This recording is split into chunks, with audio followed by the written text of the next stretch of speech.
अस्सलाम वालेकुम नाज़रीन, एक और ब्लॉग सर आपकी खिदमत में हाजिर हो। नाज़रीन, इस्लामाबाद हाई कोर्ट के दो जज आमने सामने हैं। जस्टिस बाबर सत्तार ने आज एक मरतबा फिर कायम मकाम chief justice Islamabad high court Sarfaraz Dogar के हवाले से एक तहरीरी हुक्मनामा जो है वो जारी किया है।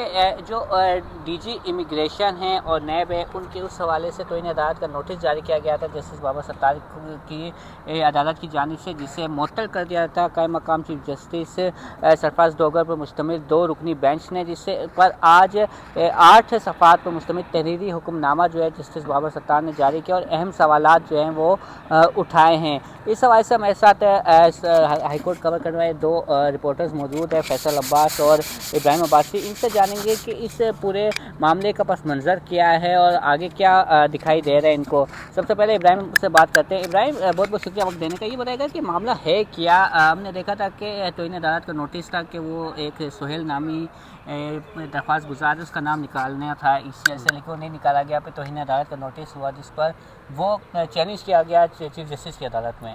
तो उस पर आज 8 जो सफ़ात मुश्तमिल जो एक फ़ैसला आया बाबर सत्तार की जानिब से, उस पर क्या अहम सवालात उठाए गए? बहुत बहुत शुक्रिया फैज़ान। देखें, ये मामला जिस तरह आपने सुहेल नामी शख्स का नाम लिया, उसका नाम जो है वो एक सफरी पाबंदी की फहरिस्त के अंदर शामिल किया गया था। जैसे बाबर सत्तार ने उसके ऊपर ऑर्डर किया कि उसका नाम जो है वो निकाला जाए, लेकिन वो नहीं निकाला गया। उसके बाद जो है, क्योंकि नैब की सिफारिशात के ऊपर वो नाम डाला गया था, तो उसके बाद उसको उनके ख़िलाफ़ कंटेम्प्ट ऑफ कोर्ट की प्रोसीडिंग का आगाज़ के लिए उनको कंटेम्प्ट ऑफ कोर्ट का नोटिस जारी किया।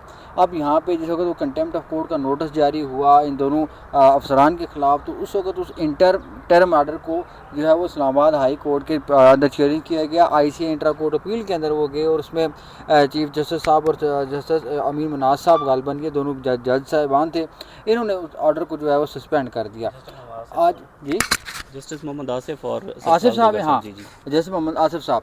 तो अब इन्होंने जिस वक्त इसको सस्पेंड किया, तो उसके बाद ये हुआ कि ये जो मामला था आज जो फाइल, क्योंकि जो मेन रेड की है वो चीफ जस्टिस साहब के बकौल फाइल उनके पास लगी हुई है, उनके पास वो इख्तियार था, जिसको आज दिन के वक्त जो एक ऑर्डर दोबारा पास हुआ। अब देखें, जो इंटरम आर्डर होता है उसकी मुख्तलिफ तारीखों पर ऊपर होता है। मिसाल के तौर पर एक समात का आर्डर वो बुनियादी तौर पर ऑर्डर ऑफ द डे जो है वो होता है, जिसको चैलेंज किया गया। अब आज जो फैसला आया है जस्टिस बाबर सत्तार साहब का, उसके अंदर यही चीज़ हाईलाइट की गई है कि जो पाकिस्तान के कानून के मुताबिक, या फिर जो ओवरऑल बात करें अगर सुप्रीम कोर्ट की जजमेंट के हवाला देते हुए उन्होंने अपने उस 8 रुकनी सफ़ात के ऊपर जो उन्होंने आज का हुक्मनामा लिखा है, उसमें लिखा है कि इंटरम आर्डर को जो है वो इंटर कोर्ट अपील में चैलेंज नहीं किया जा सकता। जब तक कोई फाइनल जजमेंट नहीं आ जाती, उस वक्त तक कोई भी जो है वो ऑर्डर जो है वो इंटर कोर्ट अपील में चैलेंज नहीं किया जा सकता। इसलिए वो ये समझते हैं कि जो चीफ साहब की तरफ से ये जो किया गया है ये इकदाम ये गैर कानूनी है। दूसरी तरफ जो चीफ साहब ने जो है वो आज इसके ऊपर सर उन्होंने कहा कि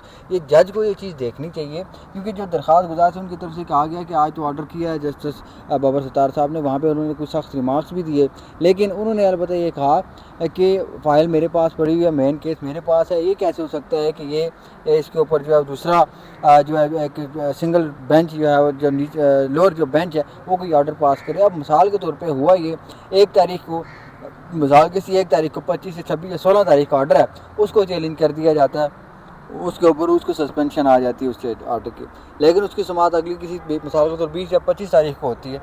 वो वाला ऑर्डर नहीं चैलेंज किया गया था, पहला ऑर्डर जो है वो चैलेंज किया गया था। टेक्निकली बाबर सत्तार साहब का स्टांस ये है कि एक दिन ऑर्डर ऑफ द डे को चैलेंज करके आपने सस्पेंड तो करवा दिया, लेकिन जो उसकी अगली समाअत हुई उसको आपने जो है वो सस्पेंड नहीं किया, लेकिन फिर भी उसको भी मुअत्तल करवा दिया। वो फिर आज जज साहब को गुस्से में आ गए, जज साहब चीफ साहब उन्होंने कहा कि ये उस ऑर्डर को देखे बगैर ही जो है वो उन्होंने इसको सस्पेंड करा दिया।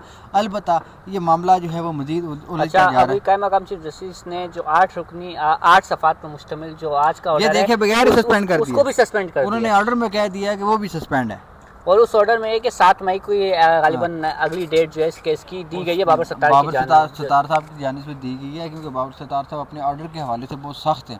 अब दूसरी चीज़ ये है कि जस्टिस नेट की कायम मकाम चीफ जस्टिस साहब की अगर आप कंडक्ट की बात करें, वो इस तरह रहा है माजी के अंदर, जब से वो इस्लामाबाद में है, केस किसी एक बेंच का होता है, सुनता कोई और बेंच है, कंटेम्प्ट पिटीशन किसी एक जज के पास होनी चाहिए, सुनता कोई और है, एक जज केस सुन रहा होता है, उस केस का उस जज से वो केस लेके किसी और बेंच में शिफ्ट कर दिया जाता है। तो इस तरीके से बड़ी जो है वो कन्फ्यूजन की सूरत हाल है। जजेस भी बड़े कन्फ्यूज़ हैं इस मामले में, जो पुराने जजेस हैं। नई जजेस तो ऐसे भी कुछ नहीं बोलेंगे, और चीफ जस्टिस साहब खुद जो है वो एक किस्म का कंट्रोवर्सी जो है वो क्रिएट करने की बार बार कोशिश कर रहे हैं। आज के जो उनके रिमार्क्स हैं या उनका जो ऑर्डर है, ये मुस्तकबिल में आप देखेंगे कि जस्टिस बाबर सत्तार साहब की अदालत के अंदर से आपको बहुत सारी मज़ीद इसका रिएक्शन नज़र आएगा। ना सिर्फ बाबर सत्तार साहब की जानिब से, बल्कि दीगर जो सीनियर जजेस हैं वो भी इस तरह की रिएक्शन देंगे, जिससे चीफ जस्टिस साहब के लिए मज़ीद जो है वो मुश्किलात में इजाफा होगा। क्योंकि आजकल सोशल मीडिया का दौर है, कोई साफ़ी कोई भी शख्स अगर कोई जज के रिमार्क सुनेगा अपने चीफ जस्टिस के हवाले से, तो ऑटोमेटिकली वो उसको आके रिपोर्ट करेगा। जिस वक्त वो रिपोर्ट होगा तो चीफ जस्टिस साहब की कारकर्दगी के ऊपर, उनकी मैनेजिंग स्किल्स के ऊपर सवालात उठेंगे। क्योंकि ये छोटी सी हाई कोर्ट है, 11 जजेस हैं यहाँ पे। अपने 11 जजेस को अगर चीफ जस्टिस जो है वो 11-12 जजेस हैं, अगर वो उनको नहीं कंट्रोल कर सकते, तो वो एक बड़ी अगर एक अदालत लाहौर हाई कोर्ट के चीफ जस्टिस बन जाएंगे तो कैसे बन जाते हैं अगर, तो वो कैसे उसको मैनेज कर सकेंगे।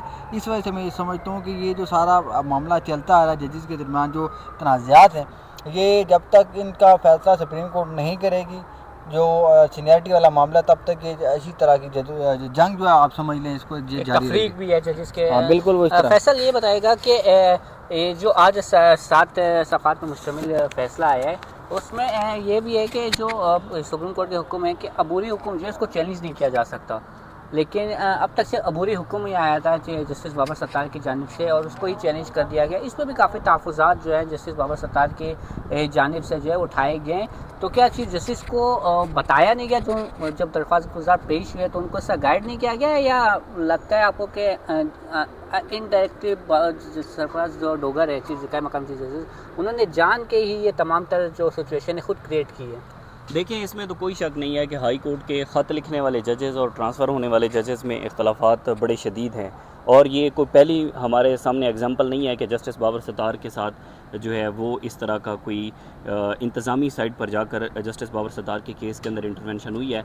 बल्कि इससे पहले जस्टिस सरदार एजाज़ इसाक़ खान साहब की अदालत के अंदर इंतज़ामी साइड पर जाकर कायम मकाम चीफ जस्टिस सरफराज डोगर साहब ने इंटरवेंशन किया। देखें, इस पर सुप्रीम कोर्ट का फ़ैसला मौजूद है, high court, Islamabad high court और दीगर हाई कोर्ट्स के इस पर फैसले मौजूद हैं कि जब भी कोई केस किसी अदालत के अंदर चल रहा होता है, तो जब तक वो हतमी नताइज तक नहीं पहुंचता, हतमी उसका फ़ैसला नहीं आता, उसके खिलाफ इंटर कोर्ट अपील नहीं आ सकती।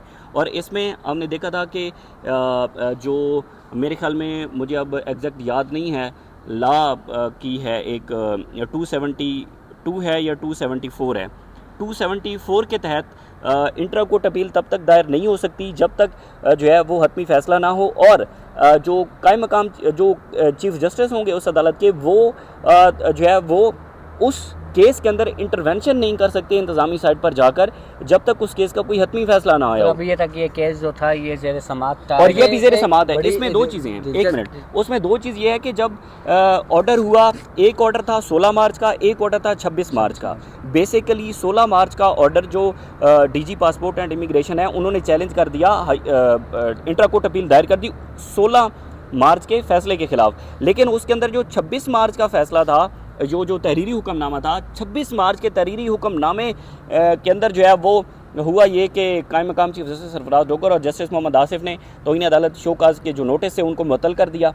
तो ये बाबर सत्तार साहब ने ये नुक्ता उठाया है कि इंतज़ामी साइड पर जाकर एटलीस्ट कायम मकाम चीफ जस्टिस सरफराज डोगर साहब इंटरवेंशन नहीं कर सकते, क्योंकि इस पर सुप्रीम कोर्ट के फैसले मौजूद हैं, हाई कोर्ट के फैसले मौजूद हैं, लॉ मौजूद हैं। देखें, ये इसी तरह से आप जस्टिस सरदार एजाज़ इसाक़ खान साहब वाला मामला देख लें, वहाँ पर भी ये हुआ कि जब तौहीन अदालत की कार्रवाई शुरू हुई डिप्टी रजिस्ट्रार जुडिशल के खिलाफ, तो वहाँ पर अडयाला जेल का सुप्रिटेंडेंट जुम्मे के रोज़ दरख्वास्त लेकर आता है, इतवार के रोज़ दरख्वास्त लेकर आता है, सोमवार के दिन वो समाअत के लिए मुकर्रर भी होती है, लार्जर बेंच बनता है और उसमें मुलाकातों का मैकेनिज़्म तय होकर वो मामला वहीं पर दबा लिया जाता है और जस्टिस सरदार एजाज़ इसाक़ खान साहब की अदालत से केस निकाल कर लार्जर बेंच के पास चला जाता है। एक एग्जाम्पल। दूसरी एग्जाम्पल ये है कि जब जस्टिस सरदार एजाज़ इसाक़ खान साहब जो है वो तौहीनी मज़हब का केस सुन रहे थे, तो हैरान कौन तौर पर 22 टैक्स के मुकदमे और एक मुकदमा जो तौहीन मज़हब का था, ये 23 मुकदमे समाअत के लिए अचानक तौर पर मुकर्रर हो जाते हैं जनाब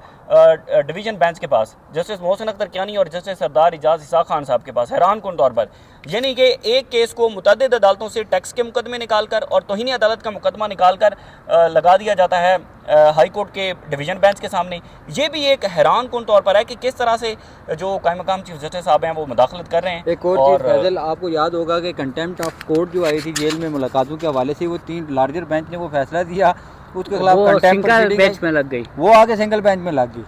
ये मुझे इस तरह सारी चीज़ें जो फील हो रही हैं, मुझे फील ऐसा होता है जैसे चुन के फैसले केसेस को दिए, ये उठा के उधर दे दिए, वो पता नहीं है किसको कौन सा। आपने बड़ा ज़बरदस्त नुक्ता उठाया कि 25 मार्च को जब लार्जर बेंच ने फैसला दिया था तो उसमें कायम मकाम चीफ जस्टिस साहब ने लिखा था कि इस तरह का कोई भी मैटर आइंदा होगा तो वो लार्जर बेंच के पास होगा।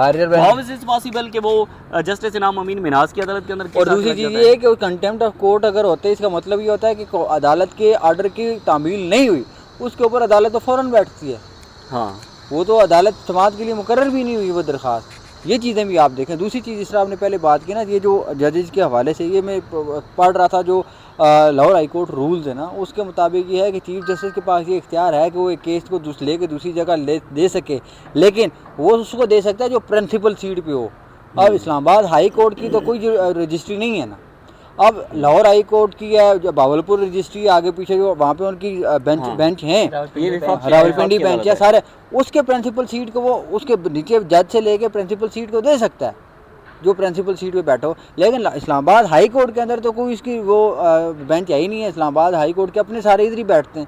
तो इस वजह से जो लाहौर हाई कोर्ट के जो रूल्स हैं ना, उसकी 100% इम्प्लीमेंटेशन इस्लामाबाद हाई कोर्ट के अंदर भी रूल्स के ऊपर हाई कोर्ट पे भी नहीं हो सकती। मुझे लगता है, मैं पहले भी इस बात के ऊपर जो है वो कह चुका हूँ कि इस्लामाबाद हाई कोर्ट के मुमकिन तौर पर आइंदा कुछ दिनों में आप शायद सुने या कुछ महीने लग जाएँ इस मामले पे कि इस्लामाबाद हाई कोर्ट के अपने रूल बनेंगे, चाहे किसी दूसरी अदालत को फॉलो किया जाए या कुछ भी हो, लेकिन इस्लामाबाद हाई कोर्ट के रूल्स मुझे लगता है कि अपने रूल बनने जा रहे हैं। अगर चीज़ आ रहे हैं ये इसको कम किया जा सके। एक और चीज़ है, आज जो फैसला है उसमें जो बाबर सत्तार का फैसला था वेबसाइट से, वो भी हटा दिया गया। डिप्टी रजिस्ट्रार IT को भी उन्होंने जाती बिल्कुल ऐसे ही है। वो पहले वाला जो ऑर्डर जिसका सस्पेंड किया था, उस ऑर्डर की बात हो रही थी कि उसको किसके कहने पर जो है वो हटाया गया। रजिस्ट्रार जो डिप्टी रजिस्ट्रार जुडिशियल है, वो एक मतलब फिर बाबर सत्तार के रिडार पे आ गए हैं और उनको भी ज़ाती हैसियत में तलब किया कि केस क्यों नहीं मुकर्रर किया जा रहा था। ऐसे ही है। अब ऐसी एक और चीज़ मैं आपको बताऊँ, यहाँ पे ना एहतजाज हुआ गुज़िश्ता साल। सदर रियासत अली आज़ाद साहब इस्लामाबाद हाई कोर्ट बार के सदर थे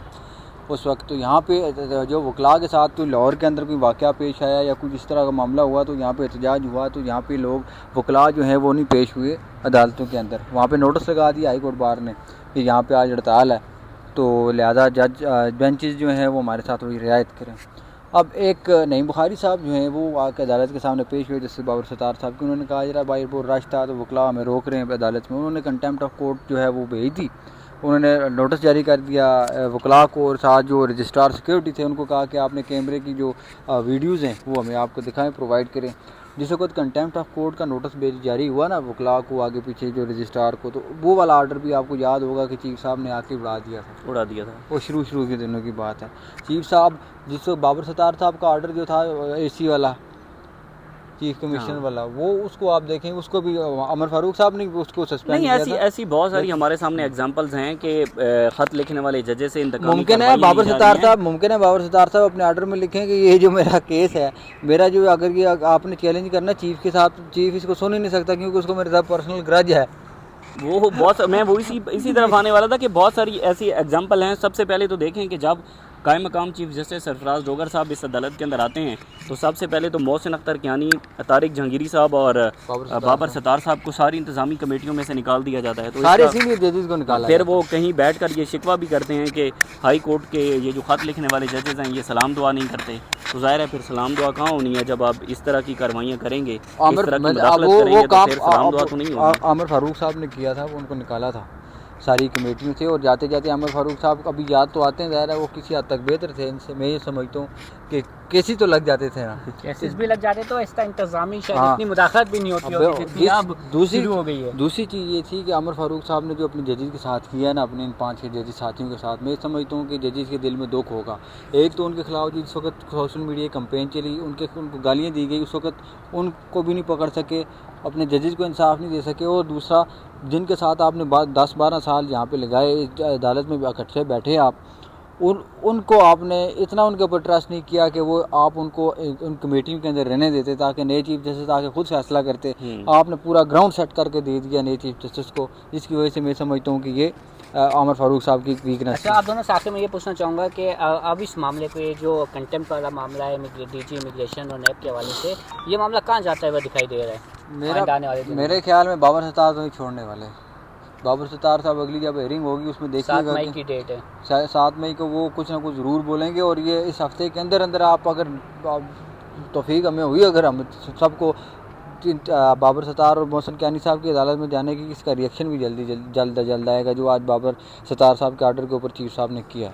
देखिए, एक चीज़ तो ये है कि जो डिप्टी रजिस्ट्रार जुडिशल साहब जो सुल्तान महमूद साहब जो कुछ करते हैं इंतज़ामी साइड के ऊपर, ज़ाहिर है वो सेक्रेटरी के कहने पर करते होंगे या कायम मकाम चीफ जस्टिस के कहने पर, सेक्रेटरी टू चीफ जस्टिस है उसके कहने पर करते होंगे, तो उनको तो जवाब देना पड़ेगा। जब सरदार एजाज इसाक खान साहब के पास डिप्टी रजिस्ट्रार जुडिशल को तलब किया गया था, उनसे पूछा गया कि आप ये बताएं कि किसके कहने पर आपने केस ट्रांसफ़र किया। उन्होंने कहा कि मुझे तो चीफ जस्टिस ने कहा था। तो ज़ाहिर है चीज़ें फिर आगे बढ़ेंगी। और तो ये भी कहा गया था कि हमें पता है हम आपकी नौकरी के पीछे नहीं है, लेकिन हमें पता है आप पे कितना प्रेशर है, दिमाग ये। तो अगर ये जहाँ तक बाबर सत्तार साहब की बात है, तो अब तौहीन अदालत की कार्रवाई आगे बढ़ेगी, और जिस तरह से वो उनका एक ट्रैक रिकॉर्ड रहा है जस्टिस बाबर सत्तार का, तो आप उसमें मुतअद्दिद फैसले जस्टिस बाबर सत्तार के देख लें, तो मेरा नहीं ख्याल कि वो कहीं पीछे हट जाएंगे। या बहुत बहुत शुक्रिया। फैसल और इब्राहिम हमारे साथ मौजूद थे और इन दोनों ने तफसीली आगाह किया कि क्या चल रहा है, कितनी तफरीक पैदा हो चुकी है इस्लामाबाद हाई कोर्ट के जजेस के दरमियान, ख़ास तौर पे जस्टिस बाबर सत्तार और कायम मकाम चीफ जस्टिस सरफराज डोगर के दरमियान। और अब ये मामला अब मज़ीद जो है बिगड़ता हुआ नज़र आ रहा है। अब 7 मई को दोबारा इस केस की समाअत होनी है जस्टिस बाबर सत्तार की अदालत में। अब देखते हैं कि उसमें क्या होता है। हमारे साथ ही रहेगा, हमारा चैनल भी सब्सक्राइब किया करेगा। अल्लाह हाफ़िज़।